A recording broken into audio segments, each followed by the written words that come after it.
The pressure has been building for the last 2 months, and we are here tonight, BCW Breakout Night 1. Thank you for joining us, everyone. We got a night of big matches here, but we're kicking it off with Kensho.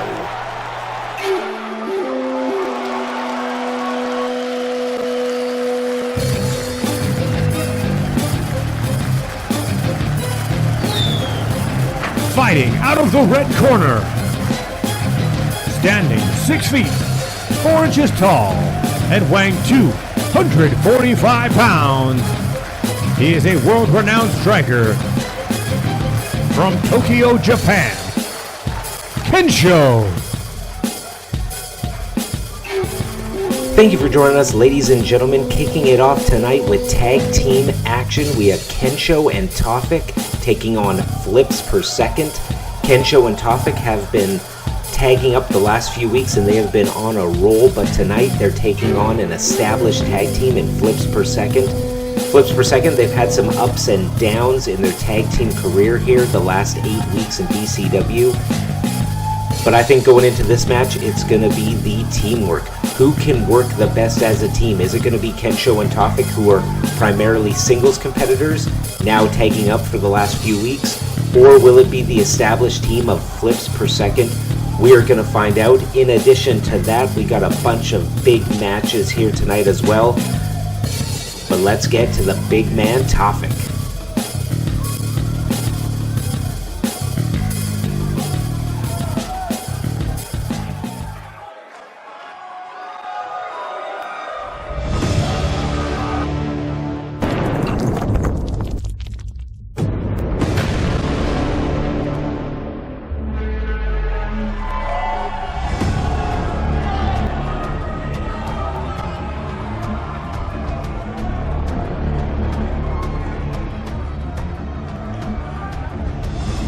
Fighting out of the red corner,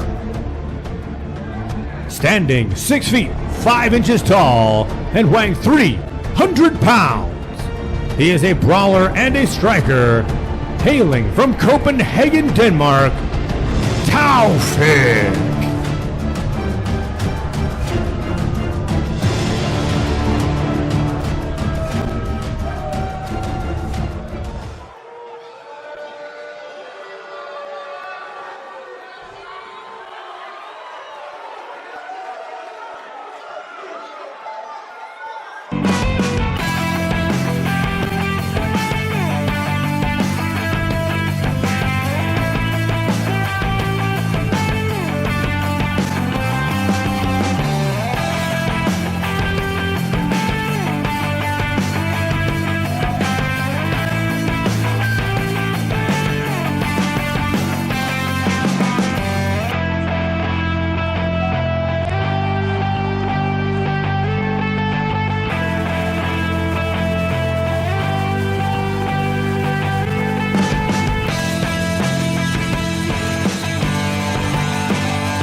Fighting out of the blue corner, from the BCW Dojo, flips per second, FPS.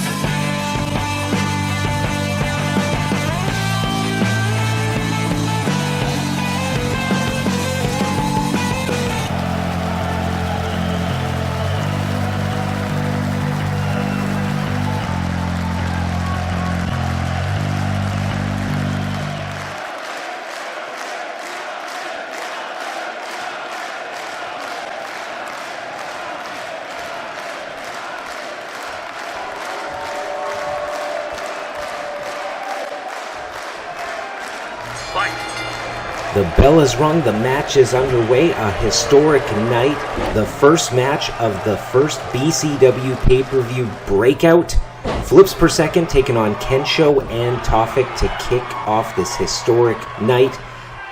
Thanks again, everyone, for joining us. First BCW pay-per-view. We got some big action here tonight. 4 big matches, including a big main event.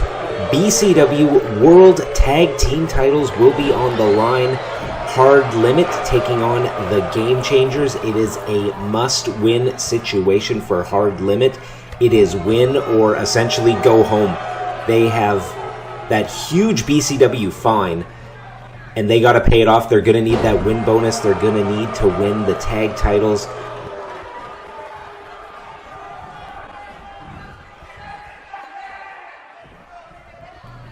Big tag there. PJ Parker coming in, and it looked like he was taunting him there. Tafik having absolutely none of that. Very interesting tag team matchup here. Kensho and Tafik in the red.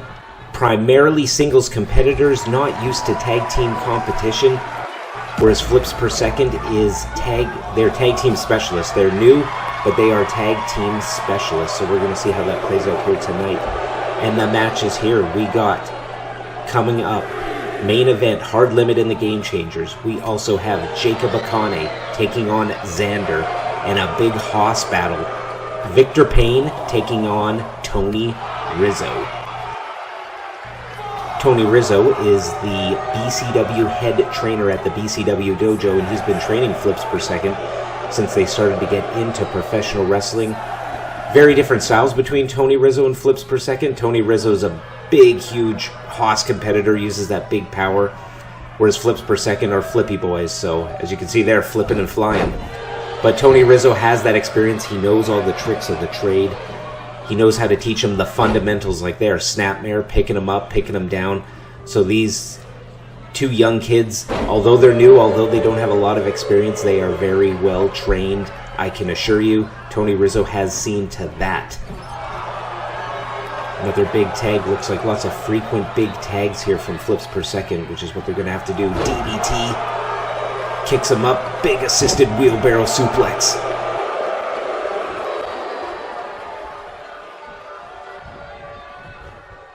Tafik using his power just to shrug him off. And I think the keys to win for this match is going to be Flips Per Second using their speed and their athleticism in addition to their tag team continuity. Quick tags, lots of double team maneuvers, and flip and fly all over that ring, try and get away from all that power, as I say that. Big German suplex assisted out of the turnbuckle. Whereas for Kensho and Tafik, they're going to have to use their size, their power, their striking ability, especially when it comes to Kensho. Speaking of strikes, it looks like they got something going on here. Double kick to the stomach. And that's what Kensho is going to bring to his side of the tag match. He is a world-renowned striker, as we heard from the intros. He's got those kicks, he's got those chops. And for his big finisher, his big crescendo, he has that Kaiju killer knee strike. And as I'm putting him over for that, we see Will Roberts with that big Rana.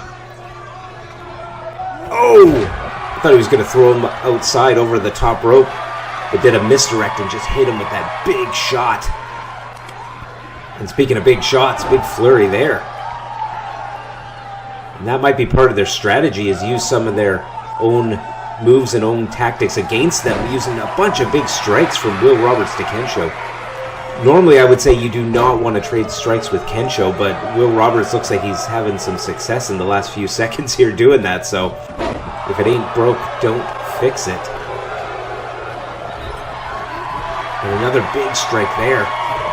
Flips Per Second not known for the strikes, they are known for the flips and the double team maneuvers, but maybe they've been working on their strikes ever since they accepted the open challenge from Kensho and Tafik. 2 count there. And Flips Per Second, they've had a few ups and downs. They went 2 losses to Hard Limit, most notably a few weeks ago losing that World Tag Team title eliminator. They could have had a World Tag Team title shot here tonight, but came up short on that one.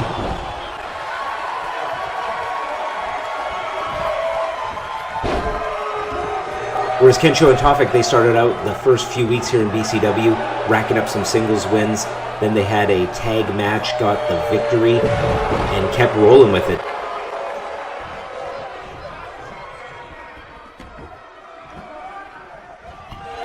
They've been winning tag matches the last few weeks, and at the pay-per-view here, they wanted to do one more. Kensho and Tafik have aspirations for the BCW World Heavyweight Championship, but getting on this big historic night here was definitely important to them. They clearly wanted to be at the pay-per-view. They clearly wanted to start moving up the ranks and getting win after win. And they're moving up really in both divisions here. Big reversal to that Kaiju Killer knee strike. They're moving up in both divisions. They have singles wins and they have tag team wins. So we could see them potentially in the future getting a world tag team or a world heavyweight title shot if they keep winning. But tall task here against an established tag team. Tag to Tafik, mixing it up between the strikes and the power.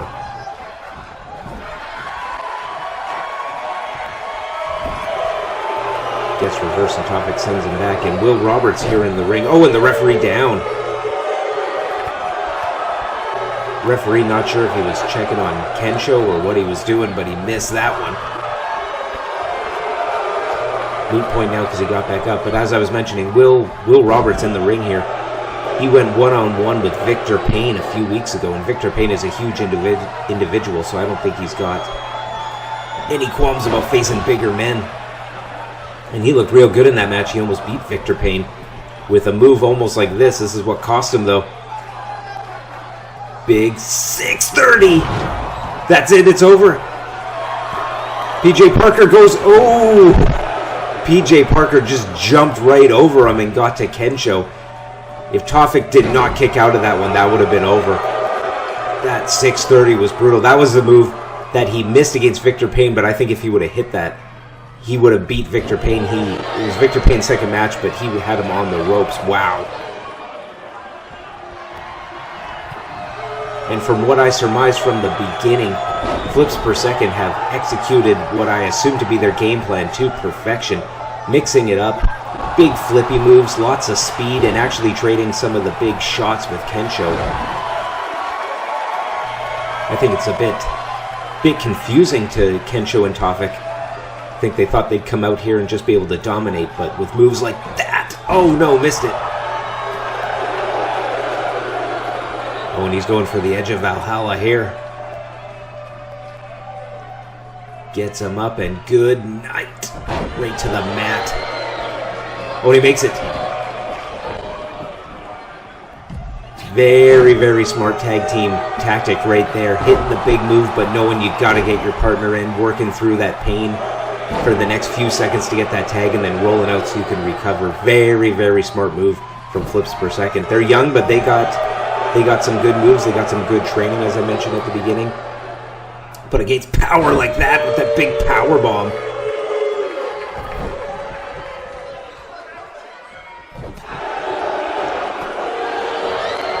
It's been said before in wrestling, you can learn all the moves, you can learn all the techniques, but sometimes you just can't teach power, and that's what Tafik has been showing here. Absolutely and effectively, you cannot teach power. Picks him up, just ragdolling him.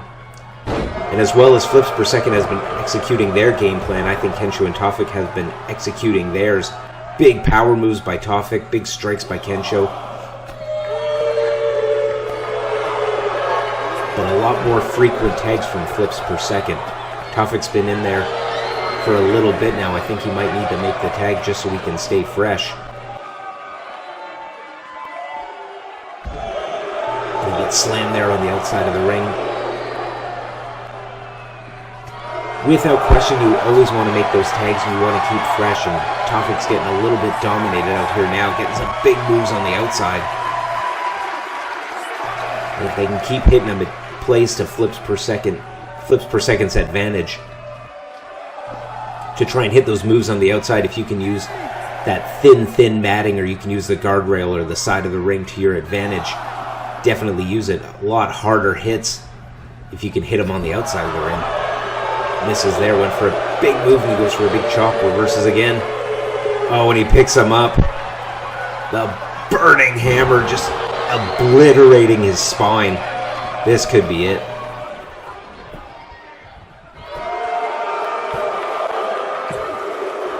And he got him. I'm pretty sure that move would put out an elephant. Wow. Well, big win for Kensho and Tafik. It was a real good game plan, perfectly executed by flips per second. But I think it just came down to the size and the power. Just all these big moves The accumulation of pain is what I think really did it in for flips per second. But speaking of pain, bam!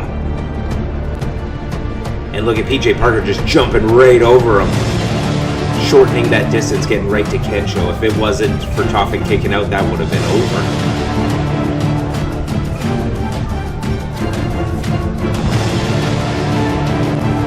But a big congratulations to Kensho and Tafik getting the win here and getting the first BCW pay-per-view win that we've had. Congratulations to them. Big things for these two in the future.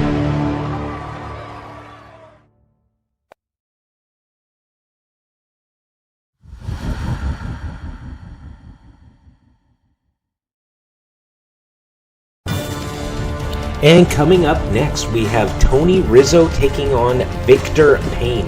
A huge hoss battle here at the pay-per-view, as you can see.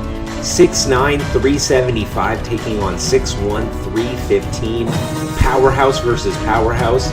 This is big, meaty men moving some meat here in the ring. And we're going to see who can get it done at the pay-per-view tonight.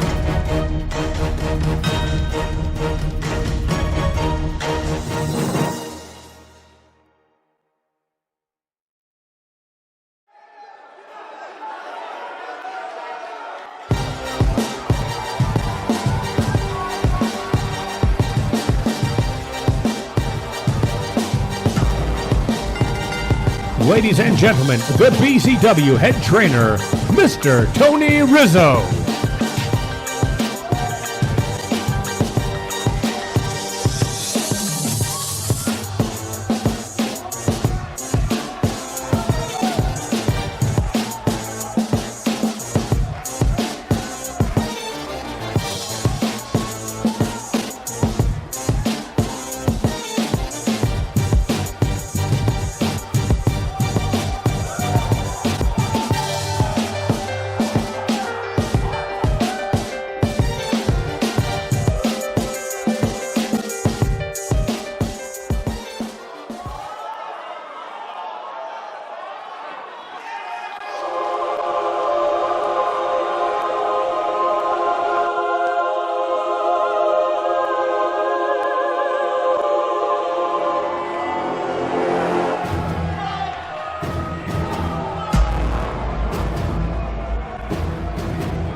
He stands a towering 6 feet, 9 inches tall, and weighing in at 375 pounds.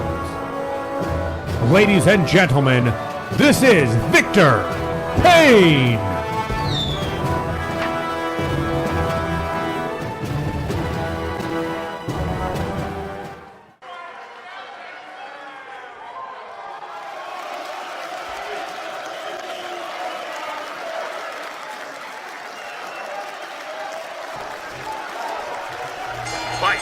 And we are off. Two big men in a big grudge match here tonight.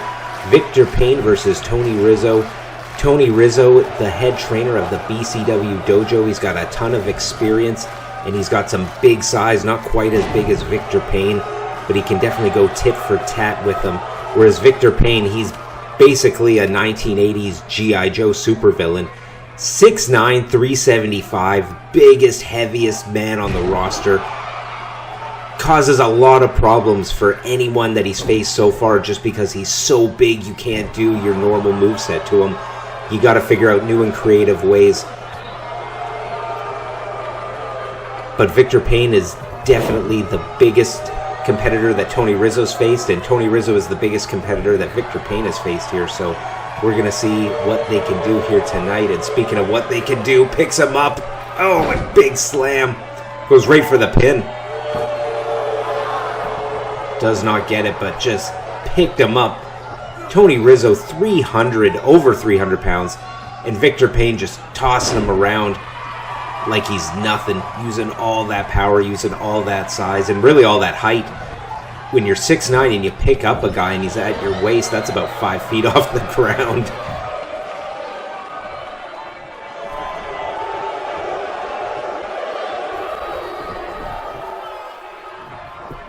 Going for the pin here. Only one. Tony Rizzo, a bit conspicuous by his absence in the last match. Not coming out as their manager because he was getting ready for this one, and I do not blame him. You're going to need all the prep time you can when you're taking on Victor Payne. And a few weeks ago, Victor Payne took on both members one-on-one of flips per second in singles competition, defeating them both in the same night, defeating first PJ Parker in just a few minutes and then having a little more trouble with Will Roberts, but defeating him as well. After that match, Tony Rizzo came out and took it to Victor Payne. They had a big brawl after Victor Payne's 2 matches, and then a few weeks ago at a BCW house show put on by the BCW Dojo, we had Victor Payne backstage in the parking lot take out Tony Rizzo with a big chokeslam on the concrete. And what is this? I don't know if he was going for a powerbomb on the ropes or a powerbomb straight out of the ring, but the power of Tony Rizzo picking up 375. And Victor Payne just mowing him over. So a big grudge match here tonight. Lots of bad blood between the BCW Dojo and Victor Payne. Looked like Victor Payne missed with that chokeslam. But every time Tony Rizzo gets any form of offense going, Victor Payne just shuts it down.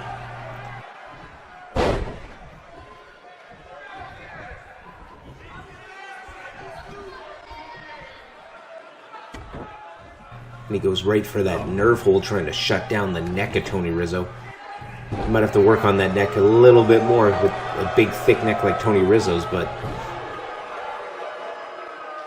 if he's going for the nerve hold, he's going for that choke hold right here. I think he's trying to weaken up the neck for that big submission that Victor Payne has been doing the last few weeks. A submission where once he puts it on, you got about 4 or 5 seconds before you're either tapping or blacking out. We saw in Victor Payne's debut match in week 3 against Fancy Dan. Once he got on that hold, he choked him out, and Fancy Dan had to be carted out on a stretcher. Medical staff looked at him later on in the night. It was just a precaution, but when you have a man this big and he's facing competitors, he could crush your windpipe. He's so big and so strong, so that move is scary, scary, scary. If he's even hinting on putting it on one of his opponents, you gotta do everything you can. You gotta squirm, you gotta wiggle, you gotta fight and claw and bite. I would even say you gotta risk disqualification, because if you get put in that move, it could end your career. Victor Payne will end your career. He is sadistic, he is cutthroat, he is cruel. He will put on that hold and just choke literally the life out of you, as we saw from his debut match against Fancy Dan. Medical staff had to cart him out. It's a very, very serious maneuver. You do not want to...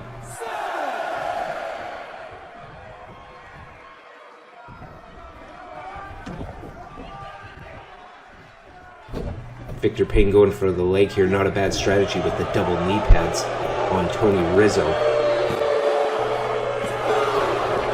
Only a 2 count. As I mentioned, Tony Rizzo is a veteran, so he's been in the ring for a long time. He's had a lot of wars with a lot of competitors. And with big men, the knees are always a problem, so not a bad strategy going for the knees, mixing it up by also going for the neck. Oh, and a big headbutt there.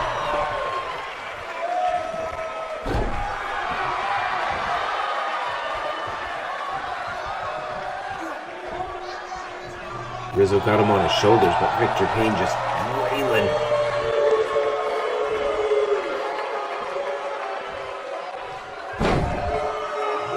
Big choke slam there. Not getting the height, but just throwing him down. And here we go. There's that choke I was mentioning. He's got it locked in. And that is it. That is the potency of that maneuver. Wow.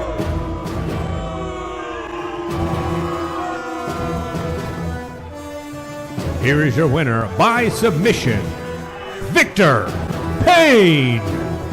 Big win here for Victor Payne. That chokehold, as I was just mentioning right before he did it, such a scary maneuver. And he's, and we don't need this. We don't need the post-match beatdown, just stomping him.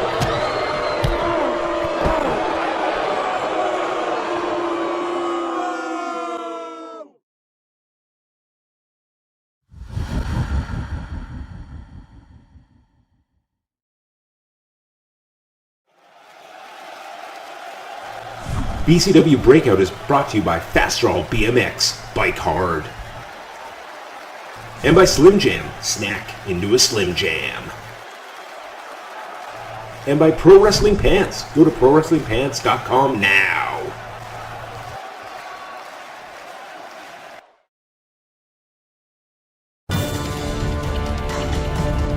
Up next, we have Xander versus Jacob Akane. These two men have had issues over the past few weeks, and they are locking it up here tonight. Xander spraying that green mist into the eyes of Jacob Akane. Jacob Akane cleared for action here tonight, and he is pissed off at Xander. They're going to mix it up in the ring, and he's going to get some of his revenge tonight.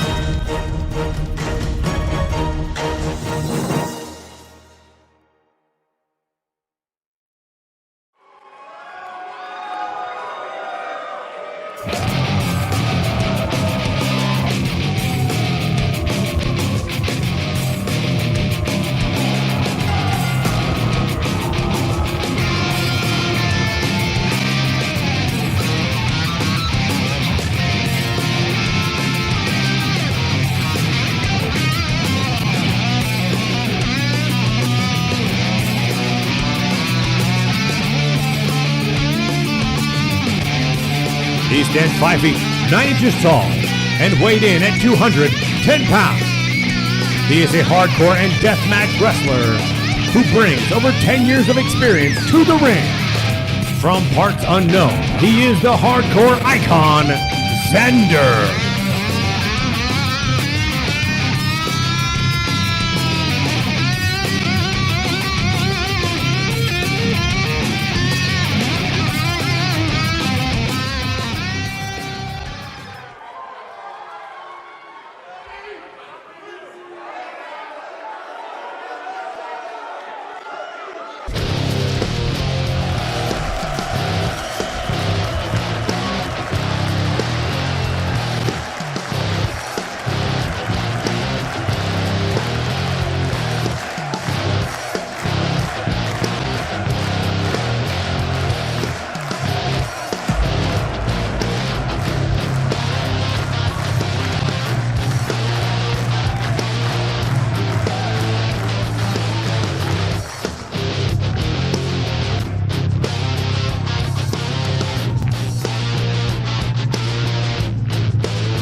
Standing 6 feet, 2 inches tall, and weighing 350 pounds. He is a brawler and comes to us from the Isle of Samoa. He is the unstoppable force. He is the immovable object.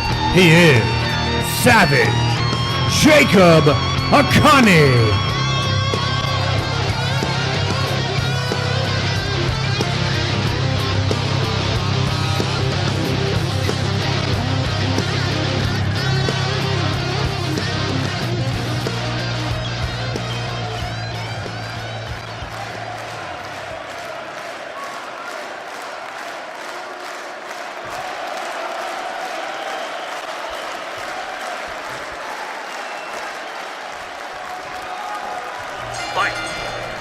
This next match is underway, and big move from Jacob Akane right at the beginning, going for that big jumping DDT.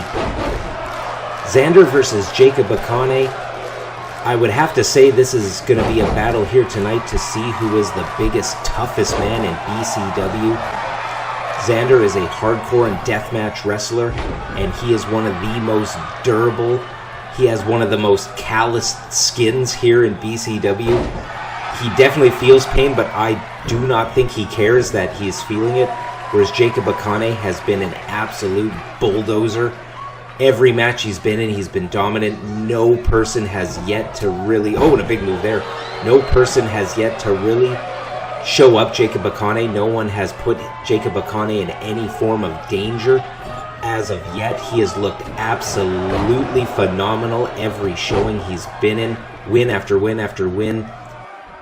The matches that he has not won have been 2 tag team matches where he was not the person pinned. So Jacob Akane has looked fabulous. Xander has looked good as well. We're putting him here tonight to see who wins. And the real story between these two was they were racking up singles wins the first few weeks here in BCW.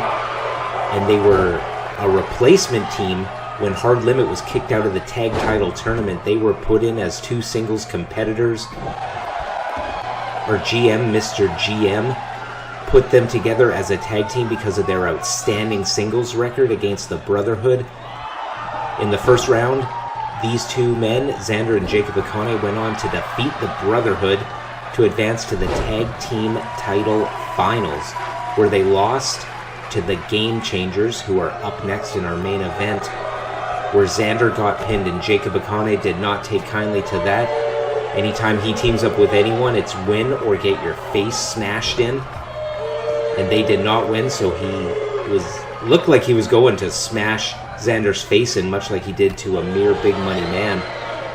But Xander did that preemptive miss, knowing that Jacob Akane was just going to take it to him. And for the last 3-4 weeks, Jacob Akane was on medical suspension, having the doctors look at that eye, make sure his vision was perfect before getting back in the ring here tonight. But Jacob Akane is cleared, and they are going one-on-one here tonight. I think the game plan for Jacob Akane is going to be to use, basically just keep doing what you're doing. Keep using that power. Keep using those big moves, like the big kick to the face, the big moves off the top rope with that splash and that big second rope moonsault he does.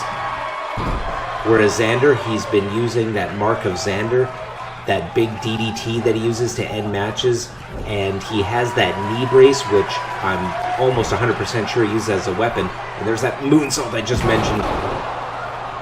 Goes for the pin. Could this be it? No, and a kick out. Jacob Akane's been squashing people left and right, so it would not be surprising for a big win to come here quick in this match. And very, very smart there by Xander.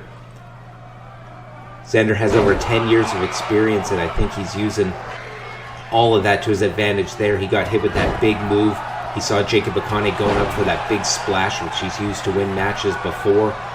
And Xander got up so that he would not get hit with that. Very, very smart. And he's going here with that big knee. That big code breaker knee. And could this be it? Big moves from both sides, back and forth, exchanging 2 counts. Xander, as I was just mentioning, before some big moves started happening, and as I say that again, another big move, no, reverses that mark of Xander with a big shot to the ribs. And look at this, big move after big move, going for a big powerbomb. It looks like powerbomb.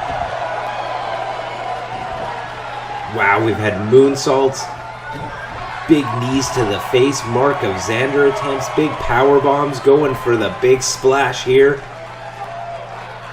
Oh, and he gets the knees up right into that knee brace. This has just been throwing out all the stops, all the roadblocks. It's like, let's just go for a big moves right away at the beginning of this match. No feel out process, no preamble, just taking it to him while trying to choke him there on the ropes. Giving him a bit of a whiplash effect. His head, just a 1 count. His head did hit pretty hard. Smart there, going for the pinfall attempt.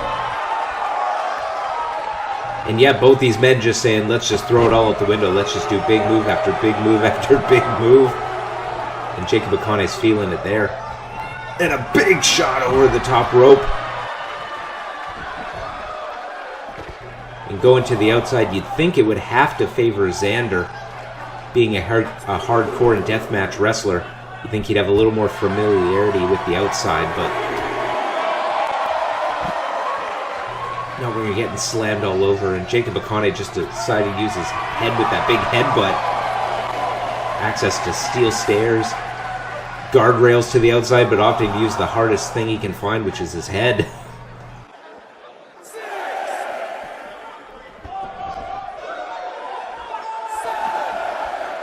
Hits him on the corner, be there and gets back in, knows that the only way to win is by pinning him in the ring.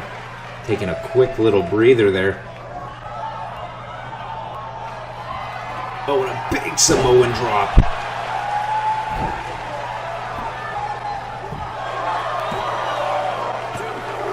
Ooh, 2 there. 2 count there, but that was close. Jacob Akane is getting close to a pin, and I think he senses that. That's why he's going up top here. Going for the big splash, nails it. Oh, and he kicks out. How do you kick out a 350 crashing on your ribs? I will never know, and I definitely do not want to test that theory and find out. But that's just a testament to the durability of Xander. Taking that big 350 off the top. And Jacob Akane going for the big boot here. If he hits this, this is over. This puts lights out, and he does! Lights out kick 1. And he does get him. Wow. I do not know anyone on the roster that could kick out of that maneuver. Let's take a look at this. Big move after big move. Knee brace to the face. That's steel and hard plastic.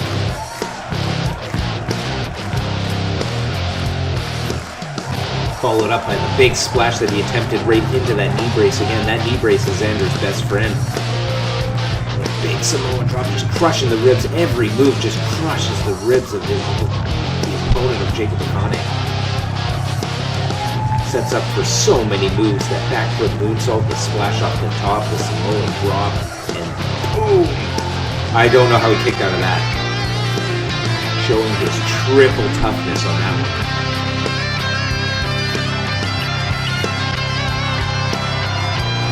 Here is your winner via pinfall, Savage, Jacob Akane.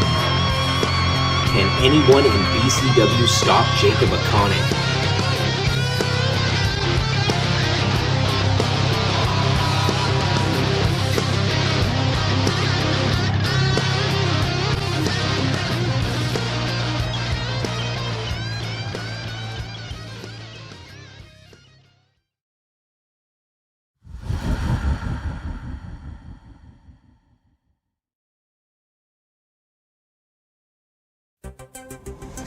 And as we gear up for our main event up next, we have the BCW Breakout Breakdown. In BCW Episode 1, it was Hard Limit versus the Gamechangers in the first ever BCW Tag Team match. Both teams went back and forth hitting big moves, just like that one. But in the end, it was the big super kick that knocked out the lights of the Tool and allowed the Gamechangers to pick up the victory. Then on BCW Episode 3, it was a backstage attack from Hard Limit onto Will Roberts of Flips Per Second. Flips Per Second got the better of Hard Limit, and Hard Limit took him out backstage, which caused them to be eliminated from the BCW World Tag Team Title Tournament. In Episode 4, it was the Gamechangers picking up the victory against Flips Per Second, advancing the Gamechangers to the finals of the BCW World Tag Team Title Tournament. In Episode 5, they went up against Xander and Jacob Akane for those tag team titles. It was a back and forth matchup, but in the end, it was the Gamechangers picking up the victory and becoming the first ever BCW World Tag Team Champions. After being crowned the inaugural Tag Team Champions, it was just a race to see who would be the top contenders and who would get the title shot at the pay-per-view. Jason Shields went one-on-one with the Tool trying everything he can to get a World Tag Team title shot. And with a little bit of trickery here in Episode 7 post-match, stuck out his hand for the handshake, but it was all just a big ruse. It was all just a tactic to get into the mind of the Gamechangers, and in Episode 8, it was a 6-man tag match. It was Dirty Don and Hard Limit taking on Byron and the Gamechangers. And Hard Limit got some licks in, but in the end, it was Byron and the Gamechangers that won that match. But Hard Limit was the #1 contenders for the tag title. And that leads us here tonight. Gamechangers 3-0 in BCW. They are the World Tag Team Champions. Hard Limit has to pay their fine to prevent themselves from being fired or win the tag titles. And this rivalry is heating up, so can both teams keep their emotions in check? Big stakes here tonight. Tag titles on the line for the Gamechangers. Their jobs and their livelihood on the line for Hard Limit. Who's going to win here tonight? Main event, BCW Pay-Per-View.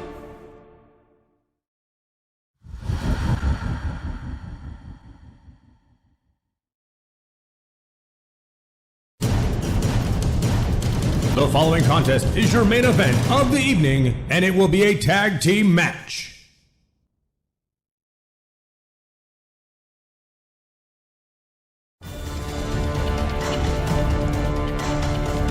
And as we see here with the tail of the tape, we got Hard Limit and the Gamechangers. BCW record 2-2 for Hard Limit. Gamechangers 3-0. They're the tag team champions. We're going to see who can get it done here tonight. We got 5 years versus 3 years, slow tags, fast tags. Throw all the intangibles out the window. Who's going to win in this high stakes pay-per-view main event?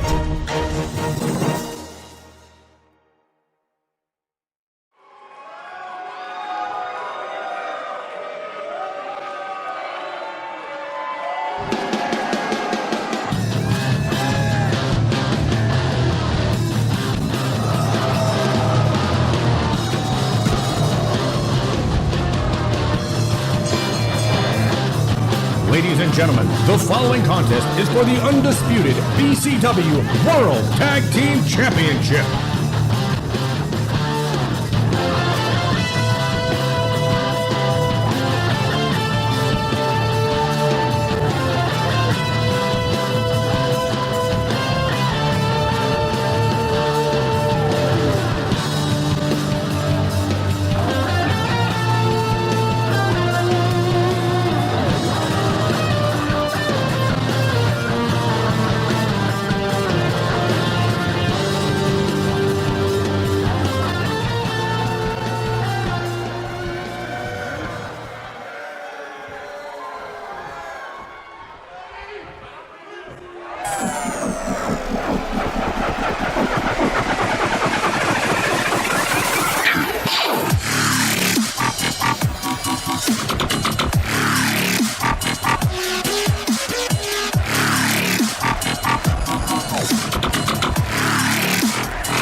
Fighting out of the red corner, from San Francisco, California, at a combined weight of 470 pounds, Hard Limit.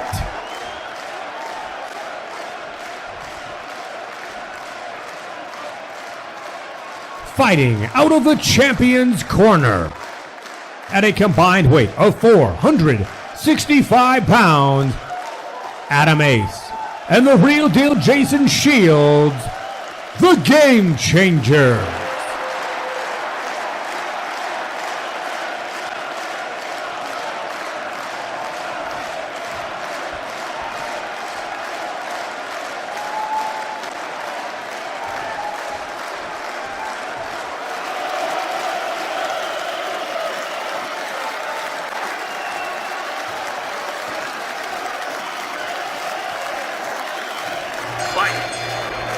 Main event is underway. Hard Limit taking on the Gamechangers, and Sweetcock's pushing him in, showing his dominance early. Oh, and a big shot.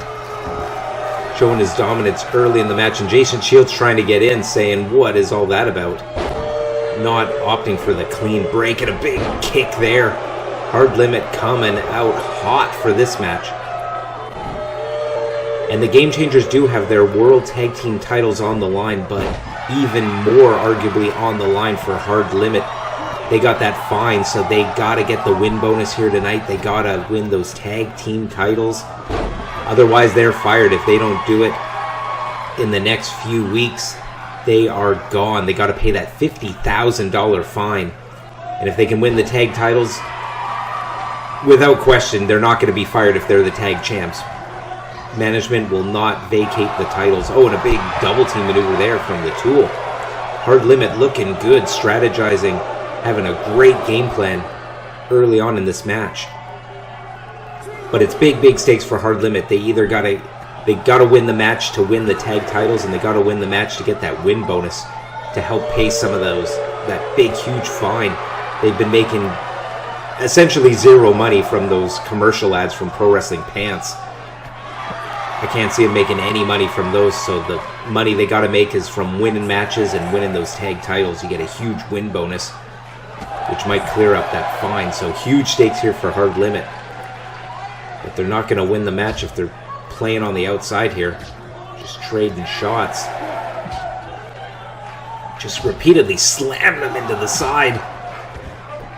I think we're at a count at 9, 10. We can't have... Well, winners by countout, Hard Limit. The crowd is all over them. We can't have a win at a pay-per-view with a countout. Did they just do this to get the win bonus?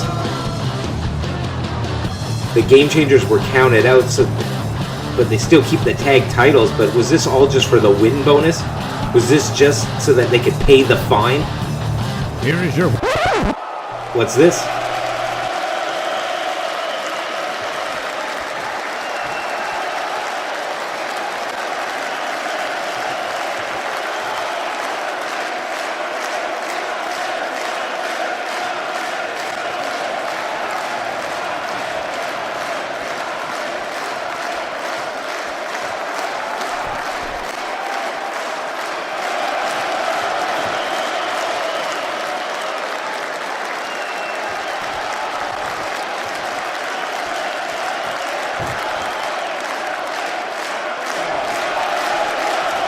So there you have it, Mr. GM coming out and ordering this match to be restarted. He saw right through the game plan of Hard Limit. They were trying to pick up that quick and easy win bonus by getting the count-out victory.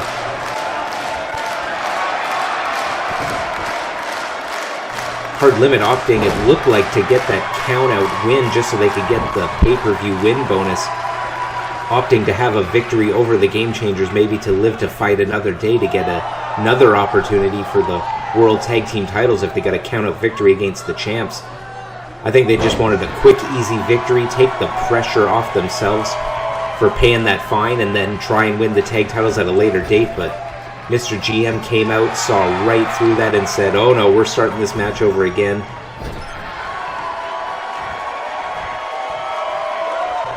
Big move here, picking him up, boom. So now with all their shenanigans out the window, we're going to see what Hard Limit can do. They got to man up and just beat the Gamechangers straight up one-on-one. No chicanery, no tactics, just straight up get in there, fight, and beat them in the ring. So we're going to see if that was a game plan that they thought they would even have to implement here tonight. Did they plan for a full match against the Gamechangers? I think they were going into this angling for the quick count-out victory. So I don't know if they're prepared for a full-on match. We're going to have to see.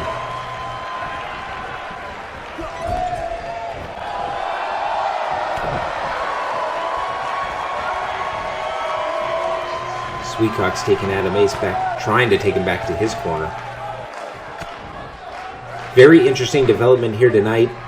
But without question, the right call by Mr. GM restarting this match. We cannot have our first pay-per-view main event end in a countout like that after probably a minute and a half.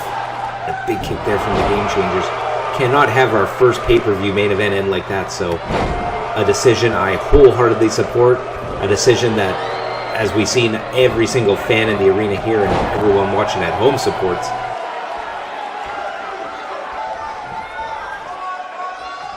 Stomping out the arm, Jason Shields. Picks him back up and goes for that big jumping leg lariat, and he's feeling it.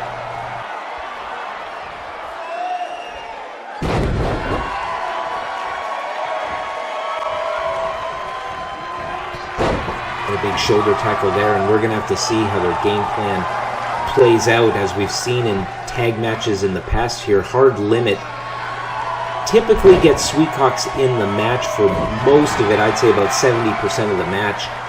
He tags in the Tool mostly just to get a breather, but we're going for the big kick here. This is what ended their first matchup. And he knocked him out. That was the kick that knocked out the Tool in episode 1, allowing the Gamechangers to get the victory. 1, and the Tool quickly breaks it up. If there's anyone that knows what that super kick feels like, it's the Tool. He was beaten in episode 1 by it, and he was beaten in a one-on-one match in episode 7, I believe, by that kick. So the Tool's been knocked out twice, so he knows what it feels like, so that's why he got in there, tried to help out Sweetcox.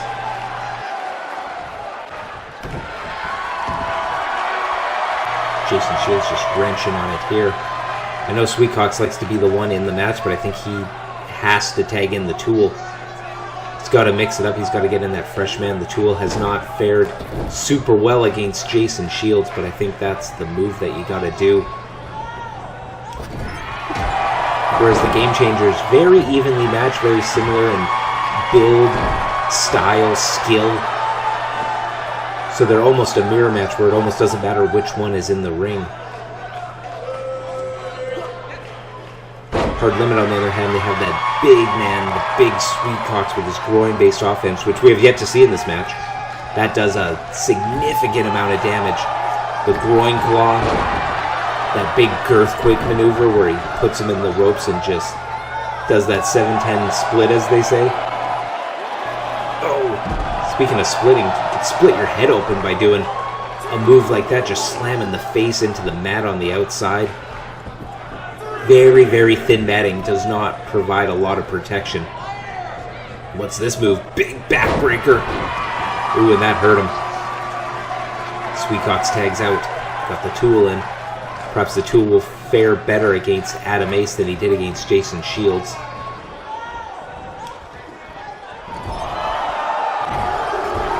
Ten count in the corner. That'll discombobulate you and scramble your brains a little bit.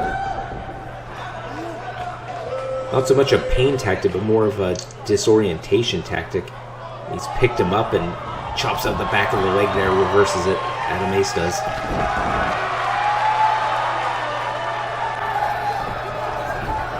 And he's going for that big rage quit, that curb stomp. Adam Ace calls that one the rage quit. He's going here for his big flatliner maneuver. Flatliner. Gets him, but is he in the ropes? Looks like he's just out of the range. 2 count only. Possibly could have been in the ropes. I don't think from the angle that the referee was at he could fully see that, but we have a different vantage point than the referee, so the loop point anyways waves it off. Tool was able to kick out, throws him in the ropes. Little malfunction at the junction in the middle, which allows Adam Ace to capitalize with that big snap suplex.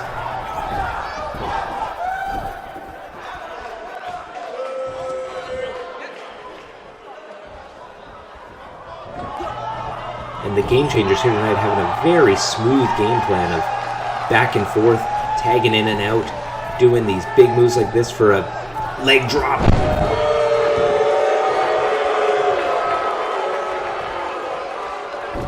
Very, very smooth game plan, very, very good tag team continuity, which is why they are the BCW Tag Team Champions. They're 3-0 here in BCW. We had Jason Shields pick up a singles victory against the Tool.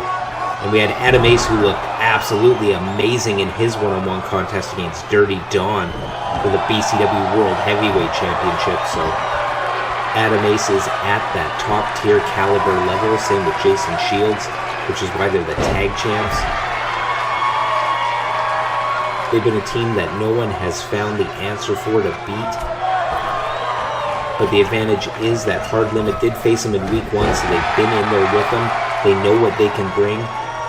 And Hard Limit will hopefully have to come up with a slightly different game plan to try and beat them. But there's nothing like experience. So if you've been in the ring with the Gamechangers, which they have multiple times, and singles matches, tag matches, 6-man matches, they know what they're about, so hopefully they can formulate a game plan, come up with something to try and solve the puzzle that is the Gamechangers here in BCW.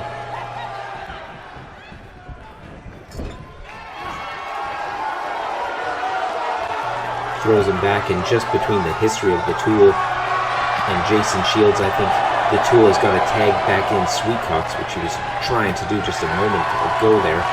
Throws him back. Go to the outside to take a breather. Is he gassed? I don't know if that's from pain or his cardio. As I mentioned, I don't think Hard Limit was game planning for a longer match than that quick count-out victory that they were trying for. I think their whole MO was just get in, get out, get that count-out victory, get that win bonus, and live to fight another day. They would have a count-out victory over the Gamechangers, but that whole count-out first part of the match was overturned. The match was restarted, so that does not count for the records. And Jason Shields just staring him down in his corner, waiting for that big move, which he did against Flips per Second. He just had PJ Parker in that corner, and then when PJ Parker decided to come back out, just hit him with that super kick. But a great maneuver there, great spinebuster reversal. And now he's feeling it, showing off. Does one big move and then starts playing to the crowd like he just won the world title. Oh, and a big kick to the face, not even shrugging him off by hitting him in the shoulders or the chest, just a straight kick right to the face.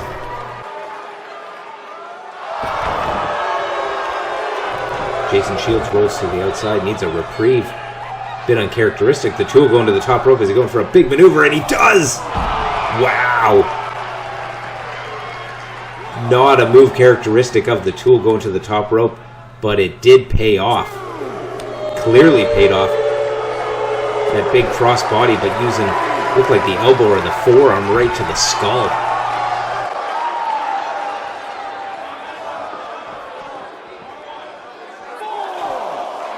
The Tool, as we can quite clearly see, a bit different when it comes to his fashion and his demeanor, but he has a sound wrestling mind. He's got sound strategy, sound technical ability, so you do not want to underestimate him. And speaking of someone you do not want to underestimate is Sweetcox and his groin-based offense. We have yet to see it in a big DDT there. We have yet to really see his groin-based offense in this match, but could this be it, going for the big super kick? Super kick! Tool nowhere to be found. Could this be it, or can Sweetcox kick out? Gamechangers do it again.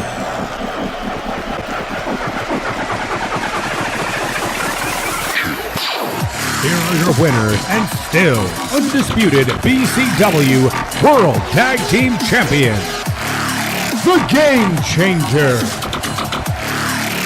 That super kick is absolutely devastating. Anyone that gets hit with it, it is lights out. It sends the competitors packing, sends them home with the loss. But the Gamechangers pick up the victory. Congratulations to them. Still, BCW World Tag Team Champions.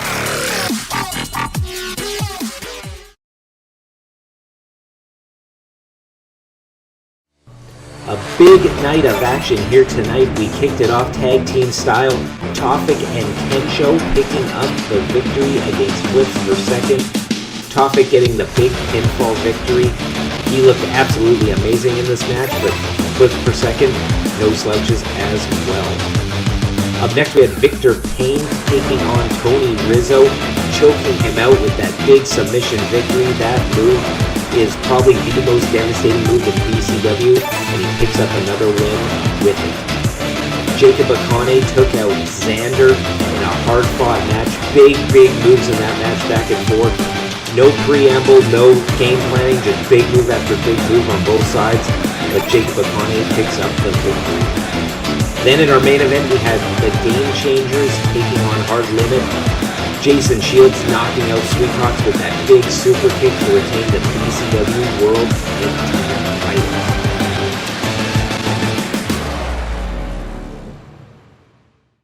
And the hits do not stop coming. Next week, part 2 of Breakout.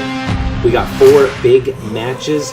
We got a triple threat match. We got a tag title #1 contenders match. We got Sergio Gomez taking on Benson Hicks. And in the main event, Byron Cassidy will challenge Dirty Dawn in a Butcher's Brawl match for the BCW World Heavyweight Championship.